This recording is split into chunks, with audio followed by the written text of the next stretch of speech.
এটা ছিল একটা পশ্চিমবঙ্গের ঐতিহাসিক সোমবার। তাতে কি হবে, আমরা ইউকেতে বসেও এই সোমবারটাকে একদম ভোট উৎসবের মতো পালন করেছি। ছোটবেলায় আমি আমার বাবা কাকাকে যত না ভোটের রেজাল্টের দিন উত্তেজিত হতে দেখেছি, তার থেকে বেশি উত্তেজিত হতে দেখেছি আমি সৌভিককে। সৌভিক মানে যিনি আমার বর সম্পর্কে।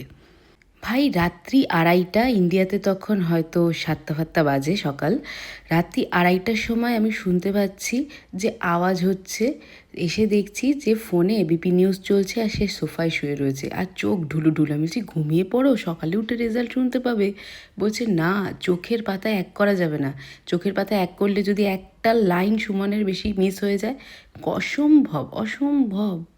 আমি ভাবলাম এইসবে মাথা ঘামিয়ে লাভ নেই, ঘুম নষ্ট করে লাভ নেই, ঘুমিয়ে পড়ি। সকালে উঠে তখনও তো আর রেজাল্ট বেরিয়ে যাবে না, আরামসে শুনতে পারবো।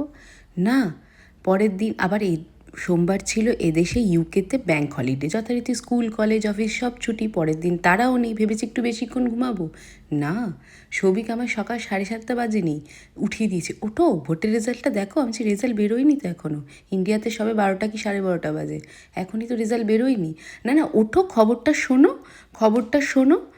এই করে আমাকে ঘুম থেকে উঠিয়ে দিল। ঠিক আছে, তারপর যে স্পিডে সৌভিক আমাকে খবর শোনাচ্ছে তাতে সুমন পিছিয়ে পড়ছে। আমি ভাবছি তুমি এখানে কেন, তোমাকে এখন এবিপিতে ওই চেয়ারটায় বসা দরকার ছিল।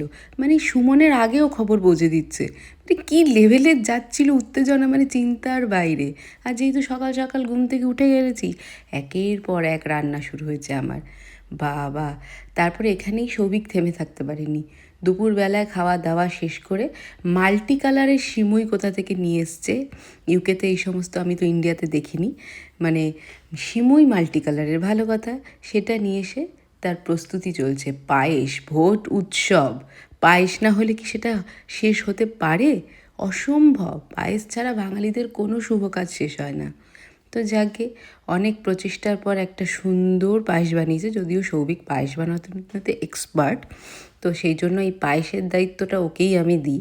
তো সেই যাই হোক, এই সমস্ত ভোট উৎসবের পায়েস খাওয়া দাওয়া শেষ করে আমরা ইউকেতে বসে ফুল এনজয় করেছি।